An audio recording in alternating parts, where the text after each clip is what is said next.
And we welcome you in to episode 2, day 2 of the best podcast available, Training Camp Edition. I'm Jason Gibbs. He's Andrew Gribble. He's Nick Shook.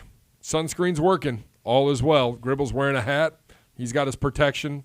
All is well. You're not seeing this hair till September. Just making it clear. Because the hat is pivotal. Because it not only keeps the head, which I'm not going to put sunblock on my head with a head of hair. I mean, that's gross. But, you know, it just blocks the face. It does the trick.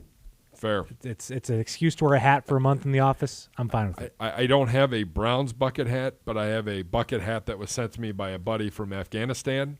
So I wear that one, and I really don't care how it looks or what it looks. It's doing its job, which is keeping my dome from looking like a stop sign. I have to give a special shout out to Dave Freeman for supplying me with a new Training Camp Browns bucket hat after I got that sunburn the other day. It's been crucial for the first 2 days, keeping the sun off my hairless dome. Unlike Gribble, I do slather myself in the sunscreen. It doesn't always work the best. Day 2, touch football. Tomorrow, in pads. Let's get to the takeaways of the day. Gribble, we'll start with you. Your takeaway from day 2 of training camp. I thought the overall vibe was a mixed bag. I mean, this was truly a day where you could make a cut up of highlights that made it look like the offense was awesome, and then you could make a cut up of highlights that made it look like the defense was awesome. It was truly kind of a 50-50 kind of day, and it was really the best stretch for the offense, I think, came in a couple parts. Early in the practice, Baker got about 3 straight first downs, throwing to players not named Odell and Jarvis Landry, which is even more encouraging to me. It just shows you how deep this group of playmakers is.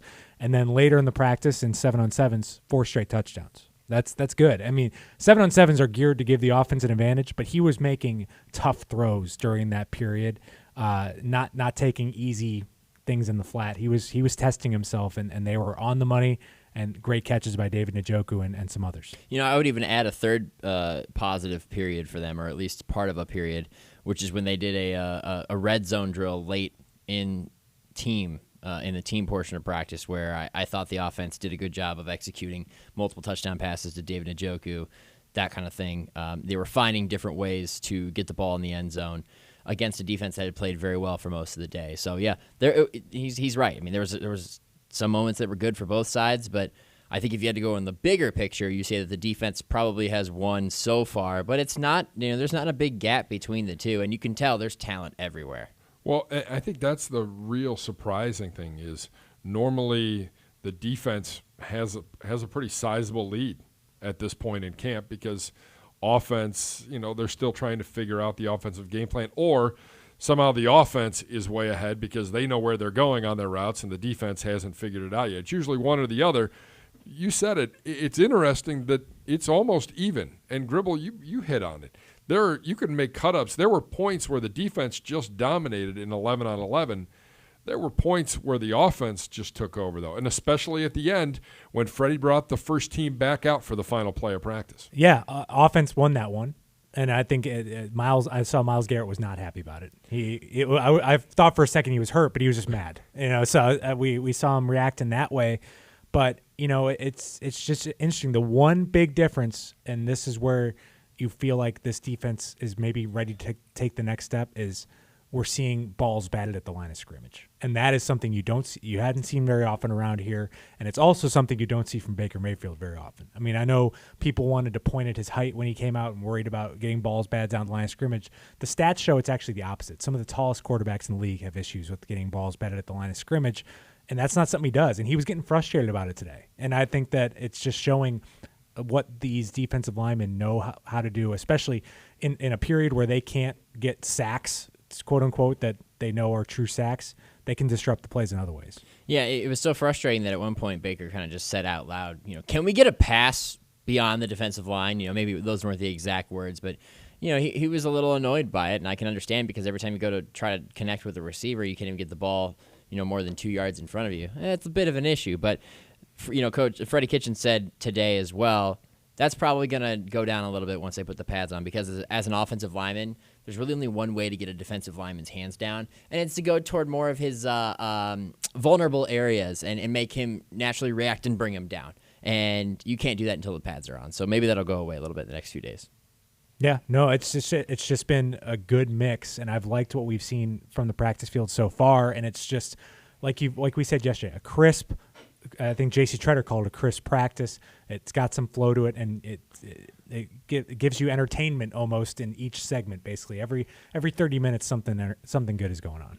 The other smaller things that I think stood out to me from the day, Greedy Williams had himself a nice little day today in the secondary, and the back end of that wide receiver room. Really, there's some good competition going on. There's a lot of things, and I know we talk about Sheehy later on in the show with Nathan Zagura, but Ishmael Hyman, Blake Jackson. I mean, there's a lot of guys making plays and making their case for the back of that wide receiver room. Yeah, and something tells me if you've got elite wide receivers like Jarvis and Odell, where the preseason, might not matter as much for them, wink, wink. I mean, they're going to get some opportunities. Yeah. If they're not going to play here, they can maybe go play somewhere else. I mean, there's going to be the opportunities out there. There's always a player or two at wide receiver that makes a name for himself here. It seems like that doesn't end up making the team. Josh Lenz award. Yeah, I mean, it's just the way the preseason works. It sets it up that way, and I think there's a lot of candidates for that position, and we'll see. I'm very impressed by that back end of that group. Yeah, I would definitely agree. Kyle Kalis at guard today. Yeah, it's a rotation. Day 1 was Austin Corbett at right guard. Kalis getting backup duty. Day 2, he gets the right guard start. Corbett actually plays second team center, while Eric Kush was playing right guard on the second team. Kush played center for the second team yesterday, while Kalis played right guard. So we're going to continue to see these guys cycle in and out as they try to identify who a starter is going to be at right guard and also who has the potential to play center. I think right now, if you asked who had the lead in the backup center role, I think it's Eric Kush. He's the only guy among that group who's got experience playing center in an actual NFL game so far. Kalis and Corbett, kind of hard to judge because the pads aren't on, but they're both good in different ways, and I'm just really excited for them to put the pads on so we can really start breaking down how each is playing. All right, we will see the pads tomorrow. Coming up, you'll hear from J.C. Treader. You will hear from Freddie Kitchens. We'll preview day 3 of training camp. Right now, though, the Z that stands for Zagura joins us as we recap with our first 2 days of awards here at 2019 Browns training camp.